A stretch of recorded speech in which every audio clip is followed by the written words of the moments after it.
of President Trump has certainly been shaking things up in Canada with talking about Canada as the 51st state and memes with the American flag going over Canada. Being part of the independence movement in Alberta, of course, for a long time, admittedly as gray as I am. The 51st state concept has been one around for a long time, whether for Alberta or for the country as a whole. So my guest, Brian Lovig, of course, he's been pushing this concept for quite some time, and it's a ripe time to talk about it a little more at length. So thank you very much for joining me, Brian. Hey, hi, Cory. My pleasure. Nice to see you. Yeah. So, we've seen this discussion really kind of ramp up a little bit on the way in. I kind of wonder though.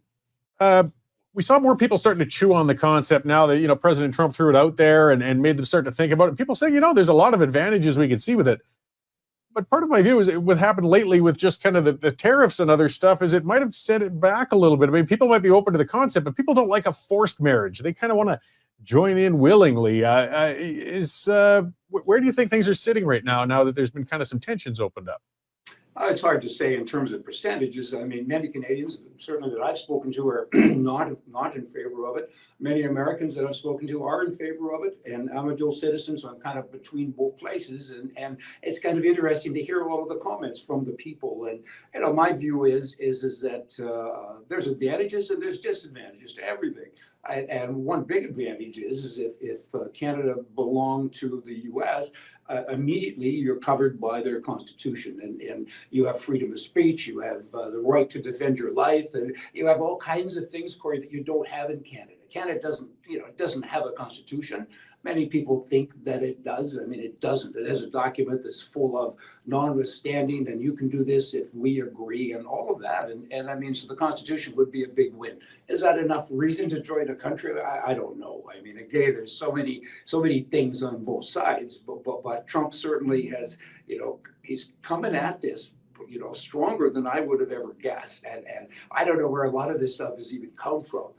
Canada screws us over in $200 billion a year. And I haven't heard any of the Canadian politicians saying that that's an incorrect number. So maybe it's accurate. I don't know that. But it's a big number. And if it's true, I mean, that's something to take into account from his side for sure. I mean, there's so many different things. I mean, what do your people think, Cory? The people that watch you and write in, and I think you get lots of comments. Well, what's the overall thing? And I think, like in Alberta, what does Alberta think? I mean, as I said, I think people initially went prior to the inauguration when President Trump was sort of stirring up a lot of folks, and kind of proposing it a little bit. A lot of Albertans were starting to kind of chew it over and think, well, the Second Amendment and some property rights wouldn't be so bad, and I'm looking at the tax numbers, the real estate numbers, the trade we already do.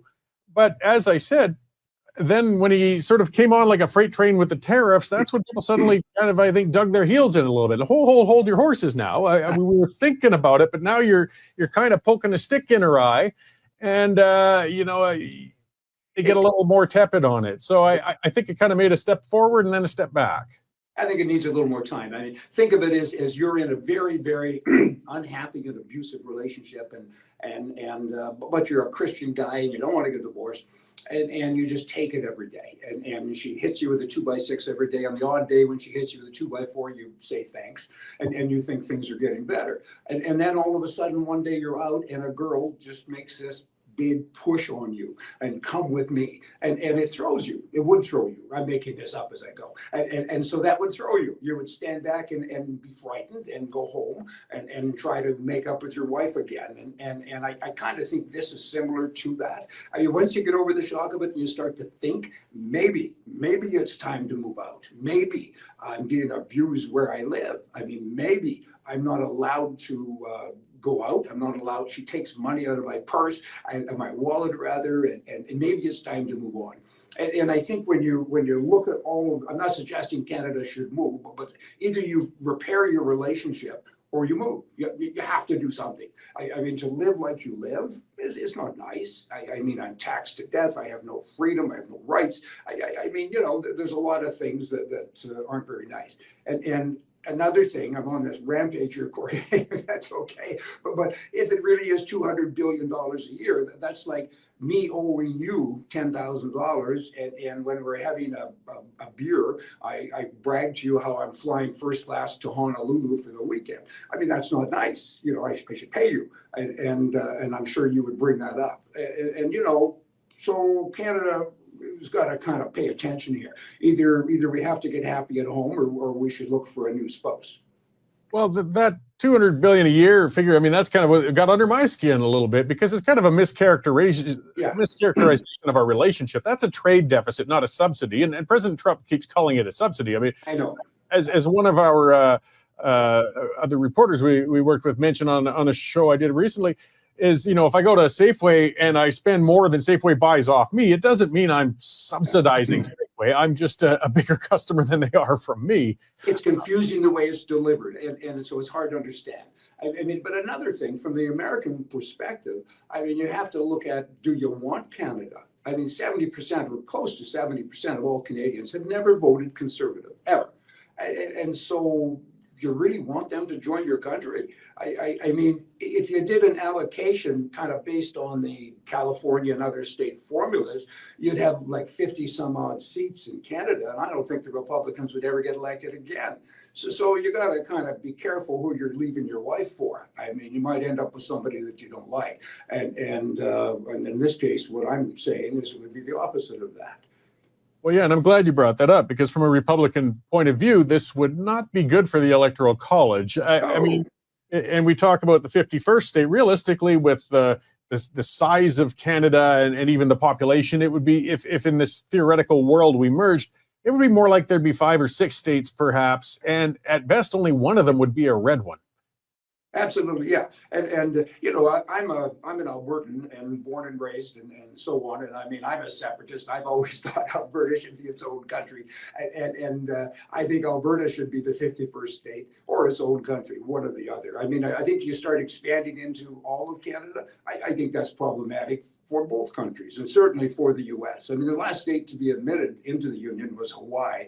I'm not sure when. I think it was in the late 50s, maybe 1959 or something. And even Arizona didn't come in as a state until 1910 or something. And of course, there was Alaska.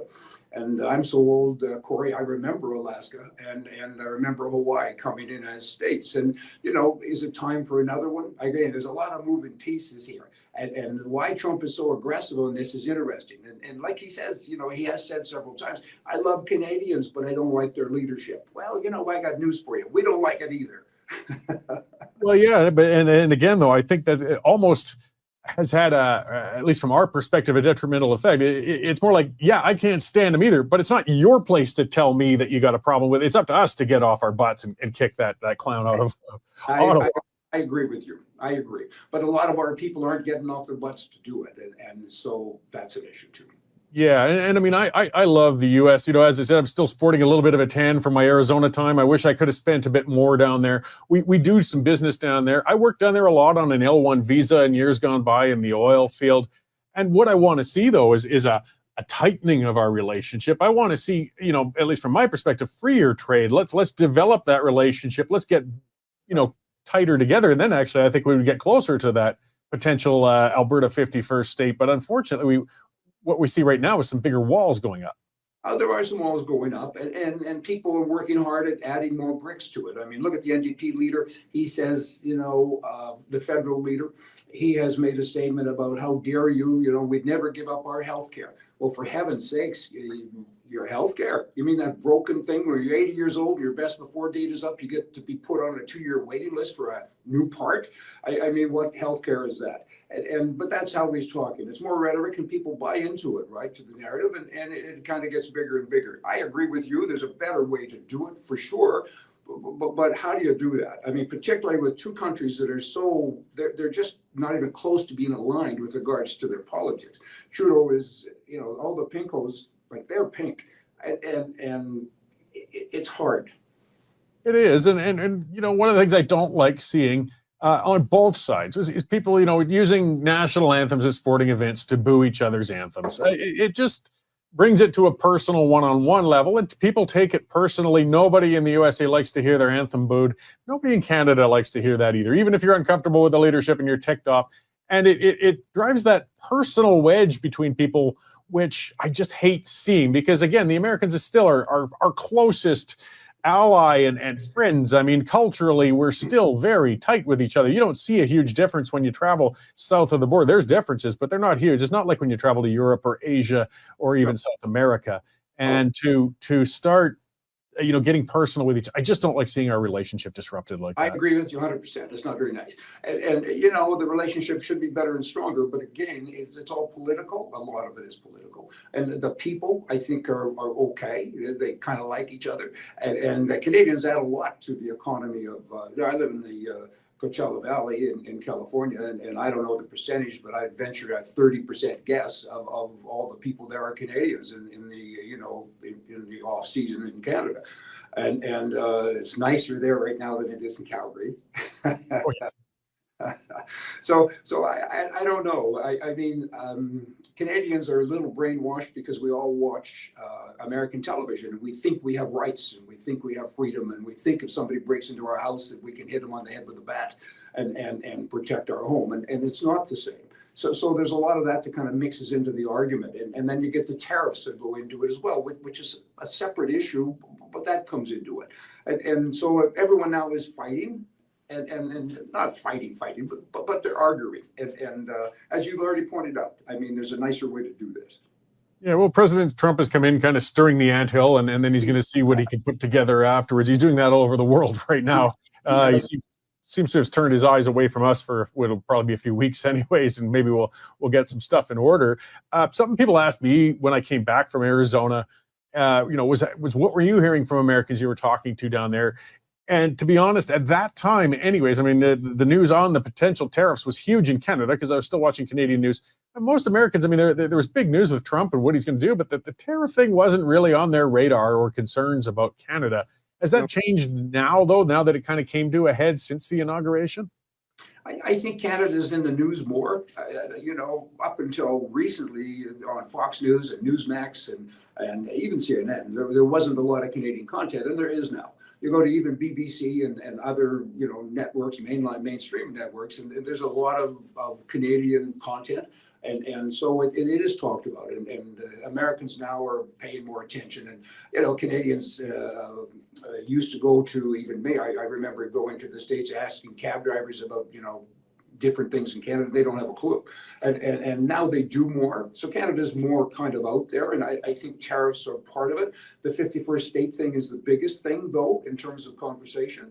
And Trudeau's a big topic. People are asked about him. They know my Canadian background, and I'm asked a lot about him and his politics and so on. So. Yeah, well, Trudeau's not exactly a point of pride for a lot of Canadians, but particularly Albertans, especially when we go down there. I got to kind of mumble, yeah, that guy. We're working on it. Give us some time here. We'll try. Unfortunately, this whole thing seems to have actually garnered him a little bump in support. I mean, he's on the way out the door, but he might be replaced by Carney, and that's even more frightening than Justin because, I mean, Trudeau's an ideologue, but he's a moron. Carney's an ideologue, but he's smart, and we could be in a heck of a lot more trouble, even though Carney might not be in for very long. Oh, well said. And to see Trudeau kind of getting some glory now, and he says, we're going to fight and all this stuff. I mean, that's a girly man talking like a man, and it's coming across like BBC kind of brings him out as the man who's going to lead Canadians out of the wilderness, and he ain't the guy. I mean, the whole Canadian system is so messed up. I mean, you're going to have probably 3 prime ministers here, hopefully 3, not 2. You're going to have Trudeau, you're going to have his replacement, and you're going to have the Conservative leader, and all within a short time period. And you shouldn't have 3 people negotiating with one government. No, we've got a president with a brand new 4-year mandate in front of him. What we really desperately need is a prime minister with a 4-year mandate in front of him. That's the only way you can cut a real deal. And 100%. There's nobody to negotiate at this point. I mean, I would, to try and be balanced, say it doesn't matter which party the person is. They'd have to have a mandate, though. But of course, I would much prefer that person be Pierre Poilievre, who has a much better head on his shoulders with this. But I mean, I look at the liberal leaders and the Republican leaders in the U.S. look at them as well, and they look at them with distaste. And you know, one friend of mine is a Republican senator, and he said that Trudeau, he says if he had a rope in his hand, he wouldn't know if he found a rope or lost a horse. And I laughed. I said, yes, that's bingo. And so it's a problem, but because he's viewed as being a weak person, and Trump, they shouldn't ridicule him as much because they are also ridiculing the position, but it is what it is.